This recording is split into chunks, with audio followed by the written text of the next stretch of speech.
Ayo, yo, Commander. I told you to attack. We're already winning. Then you go below 4K. Now, the enemy have fought back. We have lost the offensive. The enemy have taken back the like button. So now we have retreated back to the previous like button. Aiya.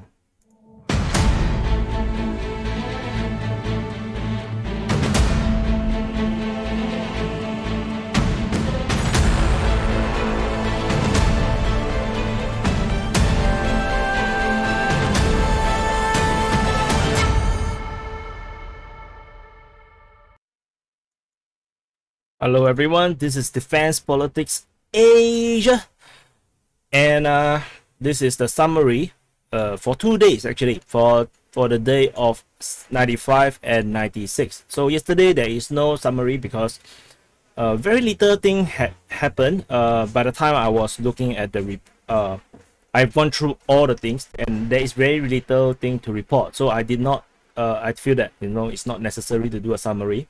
And then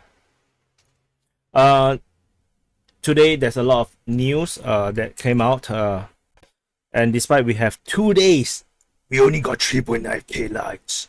Okay, so it's okay, no problem. We can always behave like Ukrainian soldiers. Anyway, back to the summary. So a lot of things have happened, so let's go first to the cross-border situation. So in the northern front, so this front has kind of starting to revive, in a sense, by the look of it.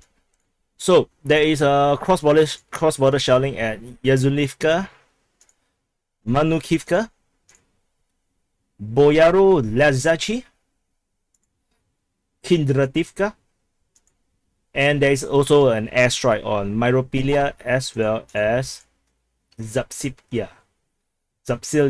So and this is intensified, and it's like a consistent kind of a striking on the border, and it's very uncharacteristic, because there is no reasons for the Russians to keep bombarding all these positions unless you're trying to weaken the forces that is positioned near the Russian border. So I kind of believe that this is a deliberate striking of Ukrainian entrenched positions, and as well as force build up within this area to soften the defenses. And then there is also this rumor from Twitter by Thomas Bergman 87, say that large number of Russian soldiers are now moving from Kursk to the border with Ukraine around Sumy. So that will probably around this area, and this is also evident by all this airstrike as well as bombardment around this region. There's two main roads. I speak too fast. There's two main roads, here and here, and it looks like we might see a revival of the northern front very soon. There is also warnings by the Ukrainian Ministry of Defense that the Russians might actually relaunch and reopen the offensive in the north. So this is definitely something that we need to keep a lookout for, and this time round it will be devastating. All the effective Ukrainian forces are mostly now fighting in the fronts, in the combat fronts, and I don't think there will be the kind of forces that we see in the first month of war in the northern area. So this is going to be even faster, I believe, than the first 2 weeks of the war. Let's see what will happen then. Moving on to the Odessa Front. At the Odessa Front, the most hated bridge in the world, the bridge at Zatoka, has been hit another time for the 8th time, and you can actually see the damage this time round is much more significant than previously what we have seen. The entire concrete area, the walkway here has been totally destroyed. The entire railway area here has also been heavily damaged. It is unclear how badly damaged is the overall infrastructure, whether it can actually continue to hold weight of an entire train. It is very strong. This bridge is not a normal bridge. It is a very well-built bridge. You can see the entire metal structure with strong concrete foundations. Maybe this is why also the Russians hit it so many times to entirely disable it. So number 8 now, and this could also be indication that the bridge has been repaired, and then reinforcement or resupply have went through this route, which is why the Russians took it up again. And there is also a very interesting missile strike by the Russians on military units. So usually military units, strikes on military units I do not report. But this one is interesting because it struck the military unit far away from the battlefronts, but it's actually at the border of Transnistria. So Penistrovyan Moldovan Republic is actually Transnistria, the official name. And this is the village that, or town, that the missile strike happened. There is actually a road that can drive all the way into Transnistria, and then I believe there's a custom here, right at this river crossing here. So maybe so this strike is, I feel, very out of place. Might be a preemptive strike against maybe some force build up around here. The forces that were struck was reportedly the armed forces of Ukraine and the National Guards. So very suspicious. You know, if you ask me, this is a very out of the blue kind of thing. So that's all for the Odessa front. If you want to know, at the Snake Island there's a UAV gotten shot down. So this UAV is probably only for reconnaissance. It's not a TB2, not a Bayraktar. So the Russians claim that, or the pro-Russian sources, I can't remember who is it, the MOD or is it the Russian source, say that the Ukrainians are now preparing for yet another adventure at Snake Island. They're going to try again, but that's rumor. So everything that you call out might not happen. Now at the southern front, in the Mykolaiv region, there is a Ukrainian commando infiltration at Kimben Spit. So they spit some of these commandos or special operation force here and then they got burned. So they quickly got burned, and then the forces is reportedly liquidated. So the burning must be very high temperature. Very sad for these commandos that got spit into this tongue. This looked like a tongue of a dragon. Yeah, it is. They are probably there to do sabotage. Because you can't really do much with a small group of forces. And I just feel very depressing for when I put myself in the pro-Ukrainian side. What can these guys do? I have no idea. So anyway, so as of now, the formerly reported attempt for a massive major counter-offensive by the Ukrainians from 3 different directions, in the center, in the north from Kryvyi and from the south towards Oleksandrivka, has kind of happened, except that the southern one did not happen. But we do have this center one that went through Davidov Breed, and then we have the northern one from Kryvyi direction. So there is a massive attack, offensive towards Mykolaiv, Okhaine, as well as Vysokopilia. According to the Ministry of Defense of Ukraine, the attack at Mykolaiv is successful, which led to the withdrawal of Russian troops from Mykolaiv. So for the benefit of the doubt, I'm going to move the border here, and let's refresh. My map kind of jammed. Okay, so I'm going to move the border backwards. or the front line backwards. Some people don't like me calling that border, but it looks like a border, right? So I'll give this a flag to the Ukrainians. However, these two didn't seem to work out as far as information goes. They say it was disrupted. Maybe the wife is calling. So there's a Sukhoi 25 that shot down over Zaradivka. So this might be a Sukhoi 25 that was supporting the operation over here. It was shot down, I think, by air defense. So in the middle, in the central offensive here, there is no news regarding the forces at Bruskinsky. So there might be a case where the forces that were incurred here was indeed totally obliterated by the Russian forces, because that was the information that we received previously, that the Ukrainians attacked from Davidiv Bridge all the way to Bruskinsky, and a later information suggests that they also attacked through Bilohirka, Luzov, as well as Andrivka. However, this entire operation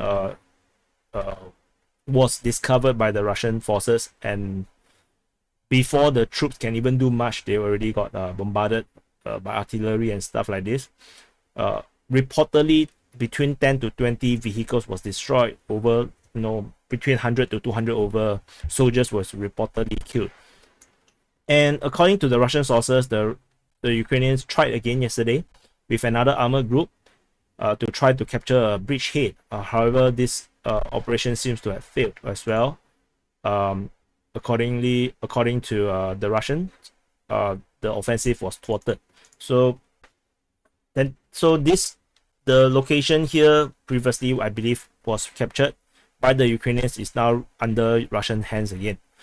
This is probably because the entire Ukrainian force did not actually hold position here. Despite they captured this position, they moved on because it was an offensive, and then they was destroyed. So there was no one really holding this position, and the Russians simply march in and retake this position.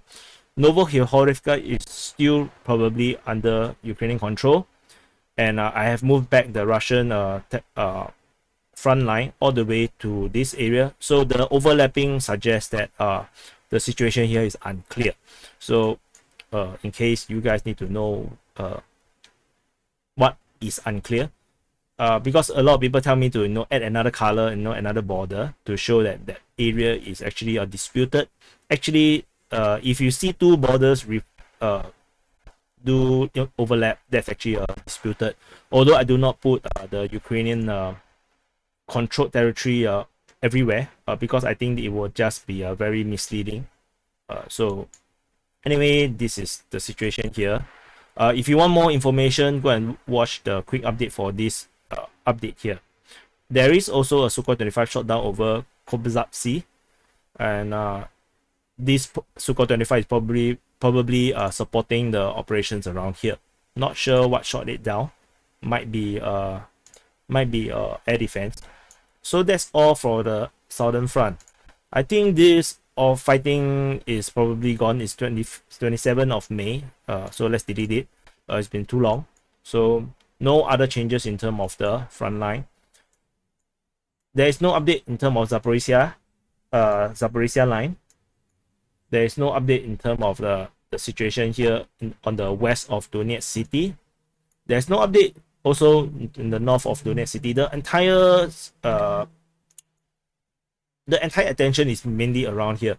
So let's move on. Sorry. So there is, in terms of Mariupol, there is this claim by the Russian Ministry of Defense that they discovered a air-conditioned van or something that is supposedly freezing up.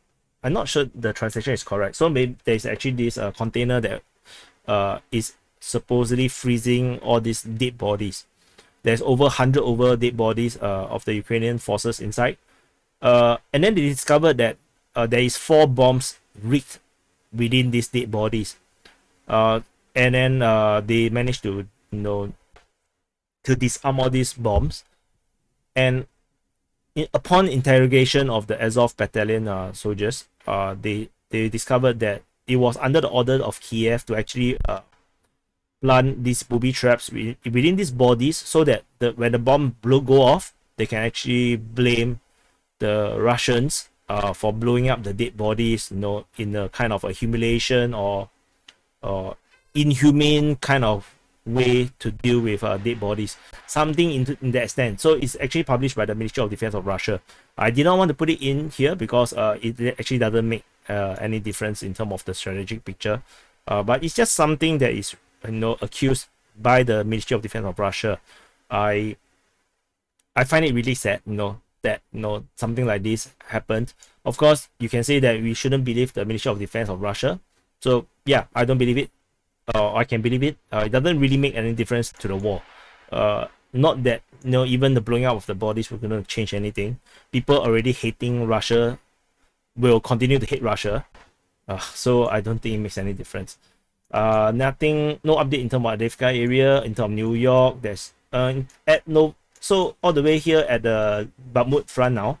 At the Bakhmut Front, there is fighting reported at Luhansk.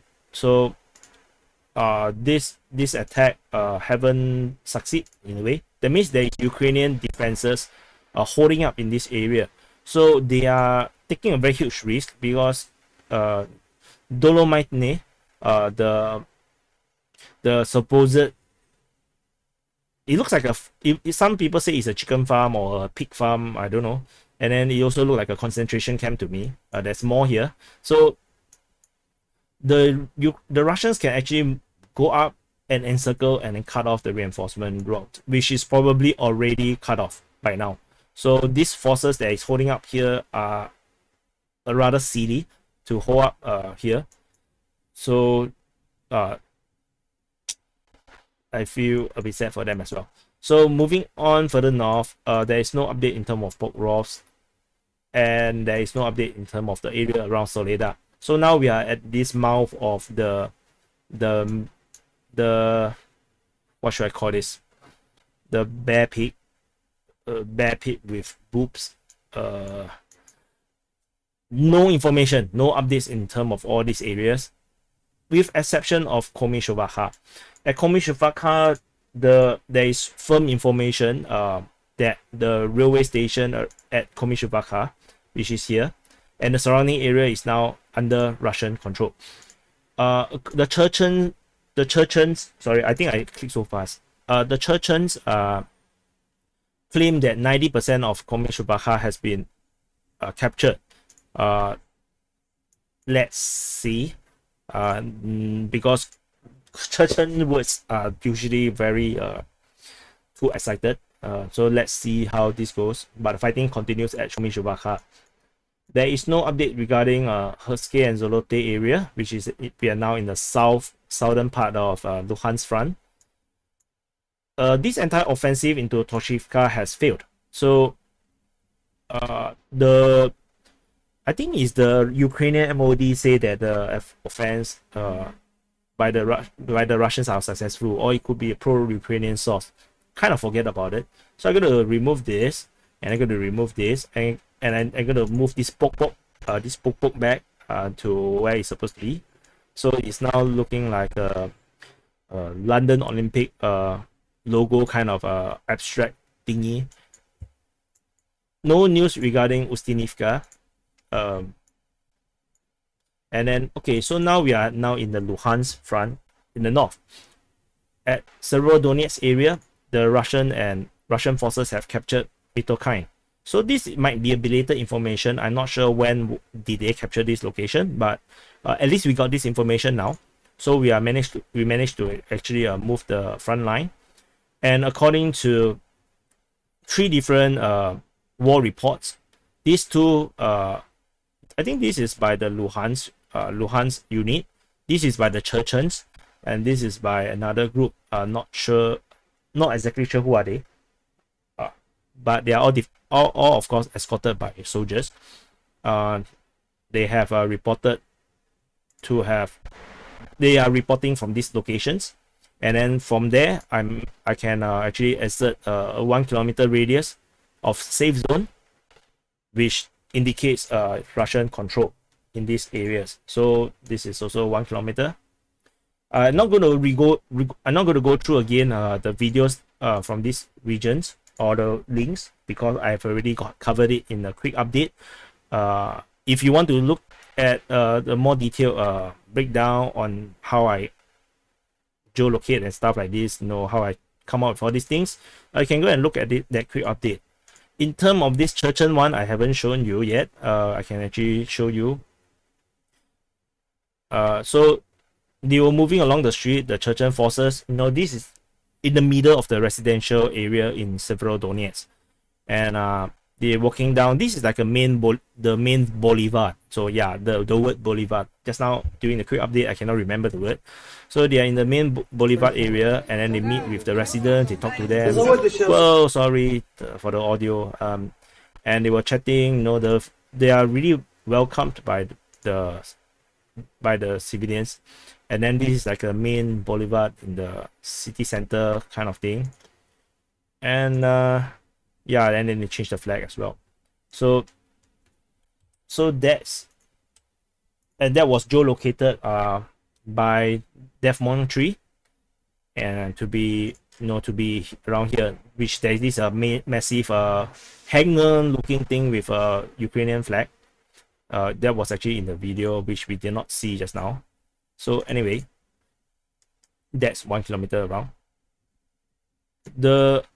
My assessment is that 50% of the city has been captured, because there's unlikely to be Ukrainian troops still holding out in this area because of how far the Chechen forces have moved in this area. So they are likely to be here. So this is likely to be a Russian control as well. Syrotini and Lisna Dacha is not so clear. However, within the city itself, this would already captured around 40% to 50%. And there are also information, according to some of the DPA community members, so people that follows the my reporting, say that the hospital area has also been captured by the Russian forces, which is very believable as well. So which means that the entire residential area of Severodonetsk, which constitute around almost 50 to 60% of the city, is already under Russian control, leaving only the industrial area. So within the industrial area is the other 40 to 50%. So effectively, you can say Severodonetsk 50% has been captured. Yeah, I feel like I'm so talkative. So I talk a lot, but I don't seem like I added a lot of things.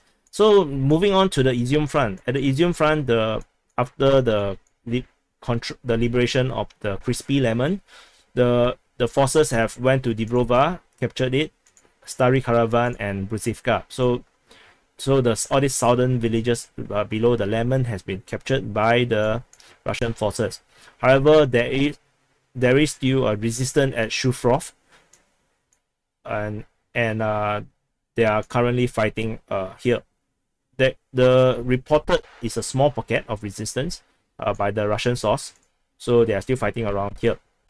So maybe this group of Ukrainians cannot leave their crispy lemon behind. They really love it. So the road to Highorodok is under the Russian control.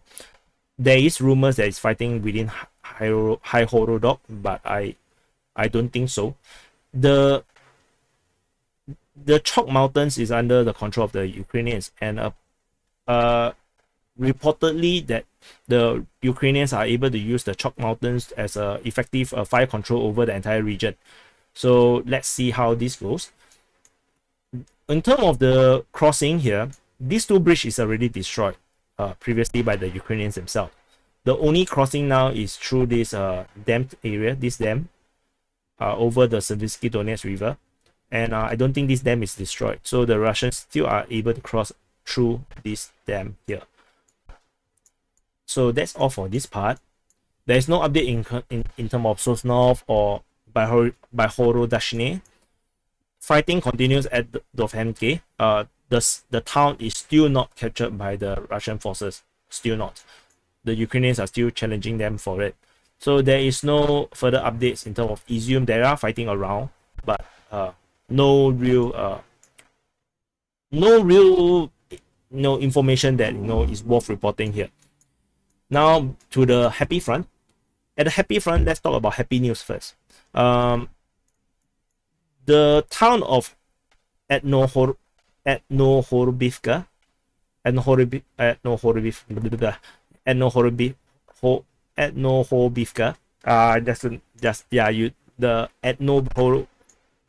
what's wrong with my tongue? So anyway, this town is captured by it's not captured, but it's actually under the control of the Ukrainians.